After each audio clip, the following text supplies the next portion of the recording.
Now, the Fiend used to be my favorite new faction cruiser. It used to have 5 high slots, although now it has 4, so its DPS has been nerfed.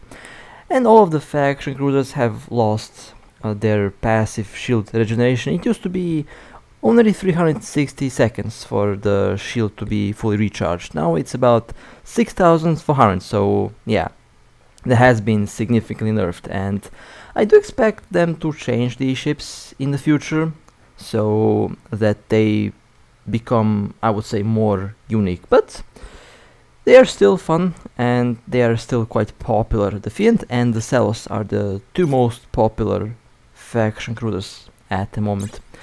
Now the trade description of the ship is the same. The Fiend can fit a shield field bubble, and it also can fit a warp disruption bubble. So it has a lot of bubbles. However, it still has only 3 medium slots, so you kind of have different purposes and you can build the ship in a lot of different ways. Today I will show you a couple of the ways that you can build the ship. Now last time when I was showing you the build, the fitting with I didn't have the option to fit integrations because I was a little bit short on ISK. But here I am not going to be limited by ISK, so I can do some very interesting builds today. But overall the stats of the Fiend do look very good. It does require expert skills. All of the new ships that have been recently added do require expert skills. That's what makes them unique. They're quite powerful, they're quite good, they're expensive, but they also require you to have some very good skills, and it does take a while to skill into these ships. So if you want to fly them, then you definitely have to spend quite a bit of time into skilling them.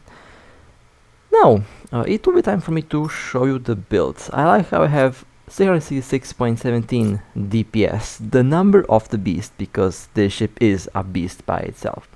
Now I have the pulse leaders. It did lose about 150 DPS, which honestly isn't that bad after all. It is still a very powerful interdictor, and I would say most likely the best interdictor in the game right now. But you know, calling a ship the best isn't really accurate in EVE because all of the ships have different traits, different characteristics. They excel at some things, but are bad at some other things. So not really the best, but definitely a very interesting and a very powerful ship. The lasers do have some decent tracking and very good range. I will show you the build with the pulse lasers and with the beam lasers. I have one scrambler, one web, and one Nosferatu. Now you can build the ship like the Phantasm, and you can use the Fiend as the Phantasm. It does work in the same way. It's basically a Phantasm that has the ability to open a bubble. I have dual adaptives, one large booster, a damage control, and an afterburner. Since the ship has a bonus on afterburners, it will be very fast with the afterburner, so you can expect the Fiend to be very speedy. Now, onto the rigs. So this is where I decided to do something quite funny, and I decided to add some integrations on the Fiend. This is a combination between resistance and shield booster performance. And of course, I also have extended the shield volume on the Fiend, and it has about 44, my apologies, about 26,000 in shield. The engineering rigs are focused on capacitor and on speed, but you can pick any rigs that you like. Most of the players that I've seen use warp core optimizers, but you can use any other rig that you think will benefit for your build. In my case, I like to focus on speed and capacitor on the Fiend. After all, this ship is one of the fastest cruisers. Not the fastest, but the fastest with the afterburner, so you can take advantage of the speed very easily. Now as for the implants, you have the focus crystal and the pulse crystal. The focus crystal is mostly used for PvE, it can be used for PvP, but The pulse crystal does give you that instant boost in DPS, and the pulse crystal also doesn't really depend on the accuracy of your lasers. You can miss, but the effect will still be there.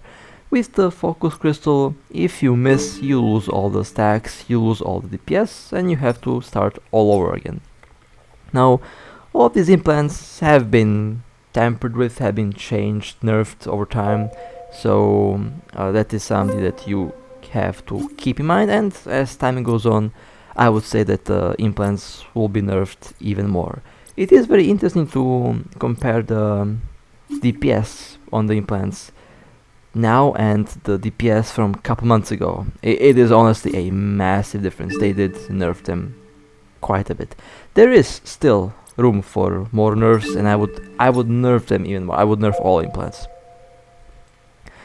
But you know, first I would nerf the Ron Bomb implant, because the Ron Bombs are at the moment the most broken implants in the game. The most broken implant in the game.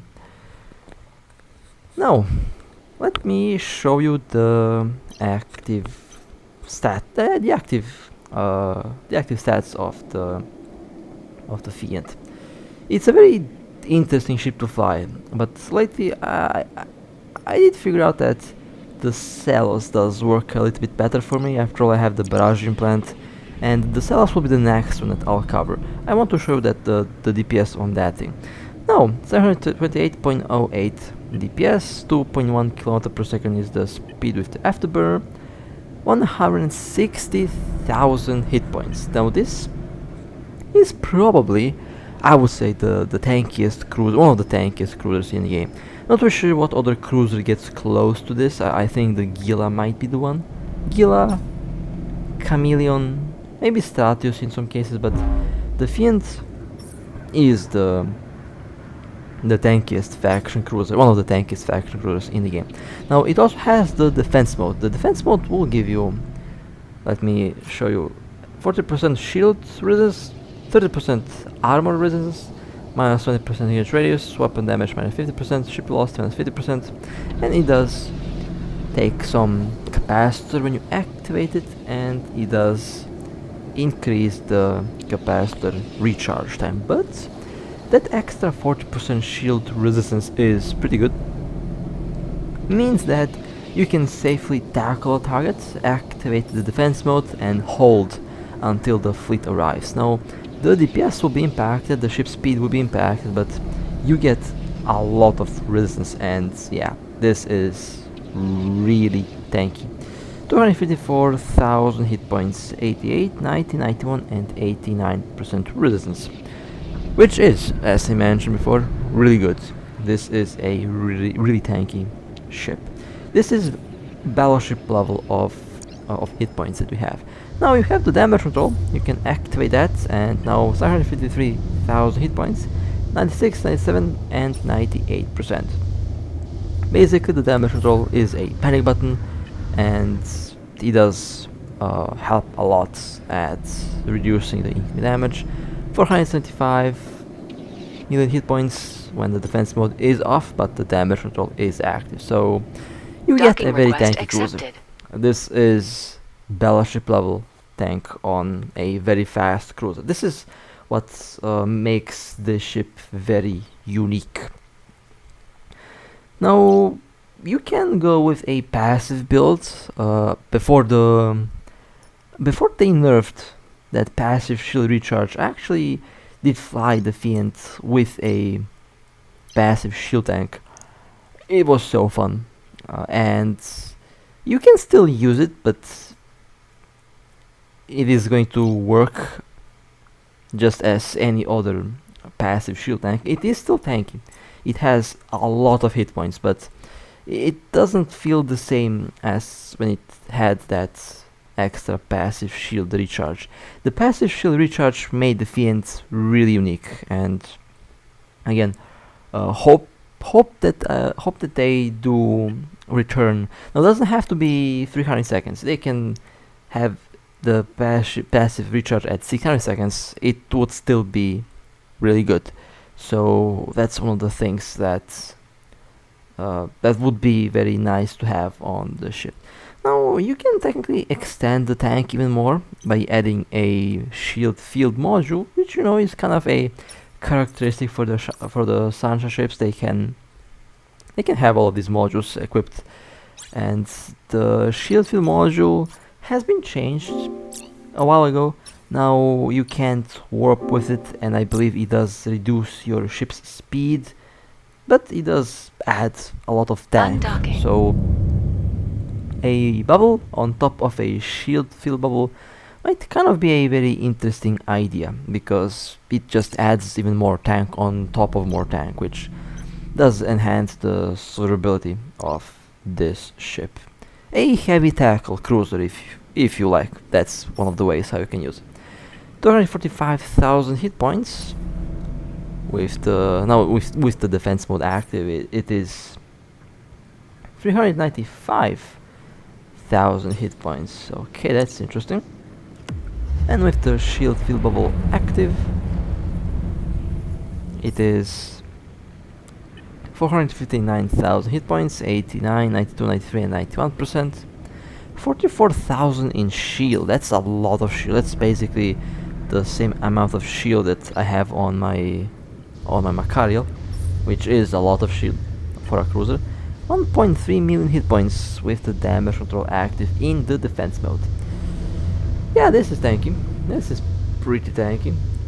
Now, might feel like an overkill, but if you capture a whole fleet, you definitely would want to have this type of tank in order to survive. So it does have its use, and it's a pretty ridiculous tank. It's definitely one of the tankiest cruisers in the game. I'm not really sure if I managed to get any other cruiser above 1 million. I think I did, but forgot which one. I think it was a Gila. But in any case, that's a lot of hit points. That's a impressive amount of hit points. Now you can do the same build with the shield booster and basically be an active tank, although with a build like this I would actually prefer to have a Nosferatu or capacitor batteries, since shield boosters do use a lot of capacitor, and you definitely want to have capacitor on this ship. You can do a long range kite build with beam lasers. I haven't used beam lasers in a while. Last time I used beam lasers was on the Yashimu, and I really do miss the Yashimu. It was a pretty good ship back in the day, but unfortunately with all of the stabs running around, I can't really fly the Yashimu, because I used to run the Yashimu for solo PvP exclusively, but now with all of the stabs around, that is a little bit difficult, so I don't fly the Yashimu for solo. I fly other ships for that purpose. But the beam lasers do have very nice range. They have very nice alpha damage, but their tracking is a little bit lower. So with beam lasers, you definitely do not want to let the targets get too close to you. Although against a cruiser, you can still track even if they get close, but against anything small, you don't want to let them get close, because small things are kind of difficult to track. And you can use a Nosferatu or neutralizer with this build, but with neutralizers, I would replace that capacitor battery. With the neutralizers, we can do a large neutralizer combination with a large capacitor battery, which does work really well on a kite build. You can technically do a Blood Raider build on the Fiend, but you will have to use a capacitor battery, which is a very interesting idea. I know some of my friends use a Phantasm like that, and it works really well. Now, in order to fit a large capacitor battery, definitely don't use the most expensive neutralizer, because it costs a lot of power grid, and you will have to add some power grid rigs in order to fit the large booster, the large capacitor battery, and the large neutralizer. Basically 3 large modules, and for that you definitely do want to have a lot of power grid. But I'll just demonstrate with a medium capacitor battery. I still have some power grid left, but no power grid for anything that's large at the moment. So it can be easily solved with some different rigs. However, I don't usually run my Fiend with a neutralizer. I usually run the classic Nosferatu web build and active tank basically. Now let me remove the integrations and let me add a bit more DPS on Fiend. Now, I have seen a bunch of different Fiend builds and all of them had tank, but you also can kind of do a DPS build on this ship. Again, you can fly the Fiend the way you fly a Phantasm, although the problem with that would be only 3 medium slots on both the Phantasm and Fiend, so you might not have enough points to hold the target, which, you know, is one of the main problems nowadays. But you can still get some pretty good DPS out of this ship while also retaining some good tank, and you also have the defense mode, which does help a lot at reducing the damage. It can also be used as a panic button. You can also slap a damage control, so a DPS build is kind of interesting on this ship, especially if you have the implants on a high level. With high level implants you can easily get away with something that is going to be very similar to what I am about to show you here. Now I'm looking for a neutral. This is going to be a PvE build, and then I will show you a PvP build. Now for the Fiend and for the Phantasm, for a PvP build I would actually recommend a tank. I always liked to fight the Phantasm as a tank, and my Fiend is a PvP tank build, so you have, and I would recommend that you go with the tank, because these ships are very expensive for the IP, very cheap on the market, but the IP cost is very high, and they produce very juicy kill mills, so you definitely want to go with a PvP tank build in most cases. But you can also do the glass build that does work on the vast majority of ships. It should work on the Fiend as well. Very curious to see what its maximum DPS is going to look like. But this is going to be a PvE kite build only for high sec. No, high sec cruisers exist, they're quite fun. They can get the job done really well. You also can use them in the low sec dead space anomalies very efficiently, very well, but for that I would actually use a different build. This build here is a high sec only build, so don't go with a full glass build in low sec. That's not a good idea. Unless you are in a fleet and you have a lot of other ships at your side, or you have a corp, you have a fleet, and you have your friends to support you. That's always also a very good option. Now with the beam lasers, I got the idea to kind of try to replicate the Kite Apocalypse Striker on the Fiend, since lasers are generally accepted to be one of the I don't want to say the best, but a lot of players like to use lasers for PvE because they're just very good for that job.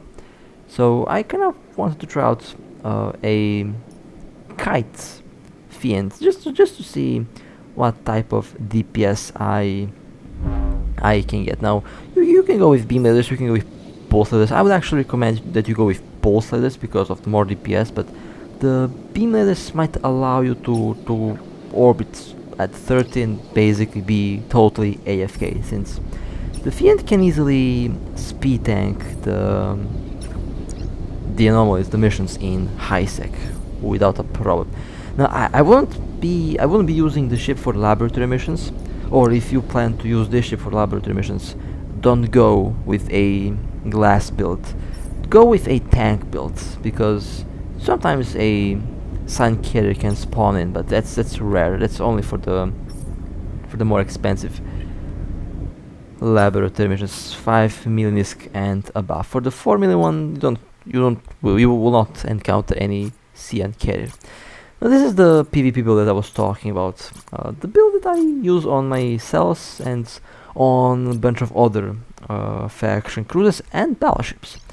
Now with the shield extender you do get a lot of shield, and you also do get some very nice shield resistances. You also have a damage control, and you also have that defense mode. So the Fiend does definitely offer a very interesting PvP option with a DPS build, because you can easily extend the survivability of the ship if necessary with the defense mode.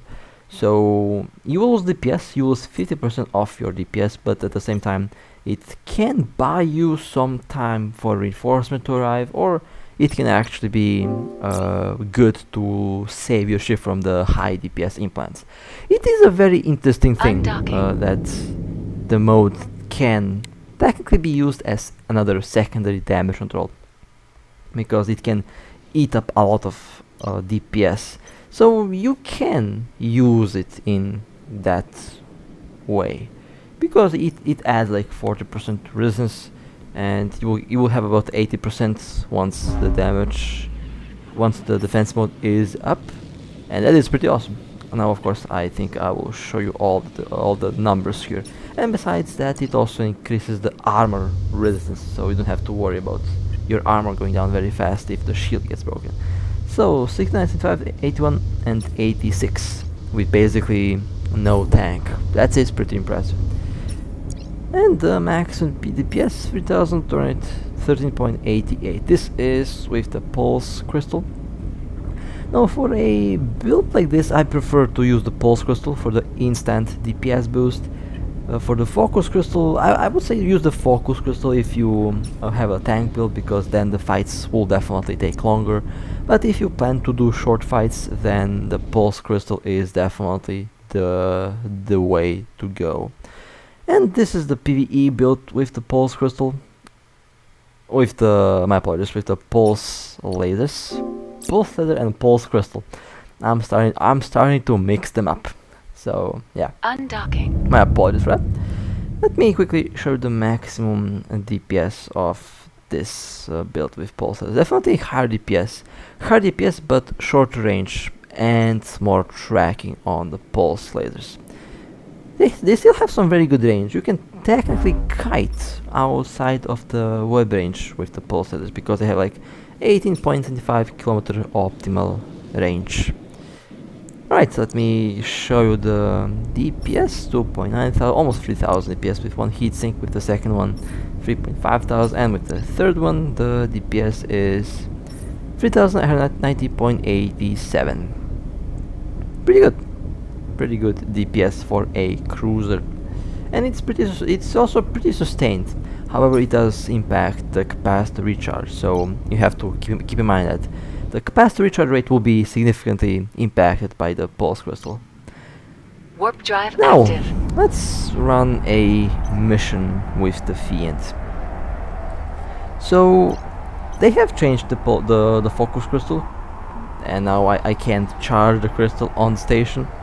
So in order to show you the maximum DPS, I have to actually shoot at a ship. Kind of funny that they only apply that to the focus crystal, but you can still charge the high power call. You can also charge the thermostation on the station, on the gate, on an asteroid. You can charge it on anything, but you can't charge the focus crystal anymore on the gate, or on the station. Kind of dumb that it only affects the focus crystal, but it is what it is at the moment. I expect that I expect them to change that at one point as well. So yeah, it's another thing that I'm expecting to change within the game. Now the thing with the focus crystal, like I mentioned before, it takes a while to charge, but at the same time it also is kind of charging rapidly. They have adjusted the recharge time, basically improved the speed at which you get to 120%, but they also reduced the maximum DPS output. It used to be 200%, then 180%, then 144, then 122, and now 120%. You can bet that they'll change that to 100% at one point. This implant is one of the most nerfed implants at the moment. Makes me angry that the bombard tactic is still the same as it used to be, because yeah, it's a very strong implant. 4,500 DPS with this current build, and when the implant is fully charged, and of course when all the heat sinks are active. Which honestly, I have to say, it's pretty good DPS. It is very similar to the DPS that you can, to the cold DPS of a Apocalypse Strike. No, not the hot, of course. The Apocalypse Strike has like 11,000 DPS, but you know, for a cruiser, 4,500 DPS for a cruiser, it's still pretty solid. It is still pretty solid. Now, on paper, it might look scary, but you have to remember that lasers do most damage on shield. When lasers impact armor, their DPS and the overall damage that you do significantly drops off. Now, you can also replicate the same effect on the shield, but for that you have to have a shield tank, you have to have adaptives, and most importantly, you have to have a reactive shield hardener. Now, on armor, this type of DPS is not going to do anything on a properly armored tank ship, because a reactive armor hardener is just going to absolutely cripple laser DPS on armor. It's very easy to tank lasers on armor, and most of my ships right now are armor tanks. Most of my PvP ships are armor tanks. There are very few shield tanks, mostly passive. I use shield only passively. The only exception to the rule was the Ashmo, and I guess the other exception would be the Fiend. I also have the Chameleon, but I don't really use the Chameleon for PvP. I use the Chameleon to move my Revelation around, but I never really did any PvP related combat with the Chameleon, because I don't have skills for that ship. I don't have good skills for it. I have the ship, but I don't have the skills. I don't have the skills for it. Now, as for the Celos, that is my current primary PvP cruiser. The Celos just shreds. It's a pretty awesome ship, and I found out that the battle mode on the Celos does gonna help a lot if you have the barrage implant, since if you combine the extra rate of fire you get from the battle mode with, let's say, your barrage implant. If you have a level 30 barrage implant and you have a Celos with maximum skills, in the battle mode it does act like you have the implant on level 45, because that's the same rate of fire you get if your implant was on level 45. So the battle mode on the Celos works really well with the barrage implant. Works so well that I might actually start using the Celos as a kite with the artillery cannons, because it shoots so fast with the barrage implant that I could get some very nasty alpha hits with the artillery cannons, and it's also a very fast ship. It's a very fast ship, so the Celos right now is definitely one of the, I would say, one of the more powerful ones. However, it has, its weak spots. It has not many, it doesn't have a lot of low slots, so you have two options really with the Celos. Use it as a, use it like a Cinnaball, or use it like a Cloaky Cinnaball. You have these two different builds, which again allows for a lot of different builds to be used. I use it primarily with a cloaking device because it's just one advantage that I really like on that ship. A cloaking device is always very helpful, always very useful, especially if you are doing a lot of PvP. I mean, being invisible is always a very good thing to have, especially if your ship is quite expensive. If the Celos if the IP cost on the cells was lower, I would probably replace the clocking device with something else. But because it costs so much, it's better not to lose that ship, because you know it gives some very good kill mails. So that's why the cloak is there on that ship. But you know, the Fiend here is definitely doing some good damage, and this was a very quick mission.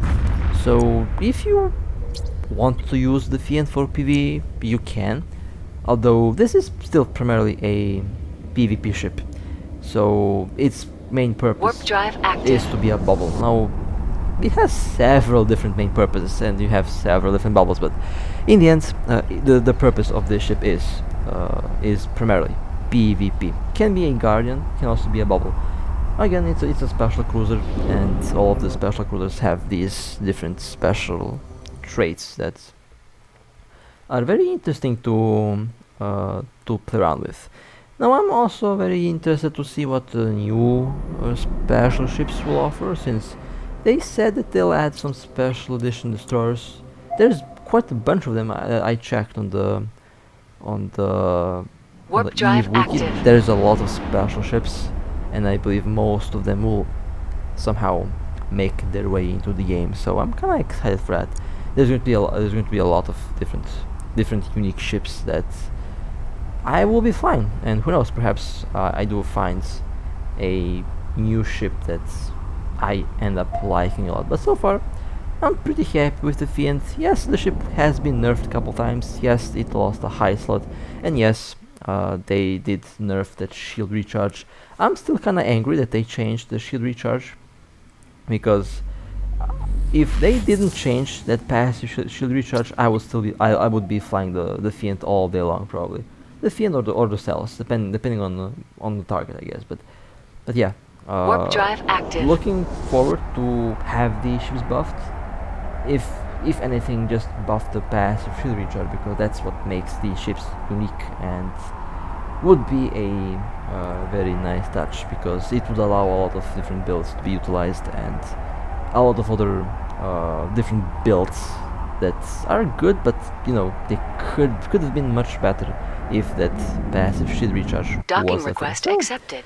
for now, I mean, I still do like the ship. As I mentioned before, it can only be improved, and if you're looking to fly a Fiend, well, now the price is quite cheap. You can easily afford a couple of these ships, and definitely a very fun PvP ship.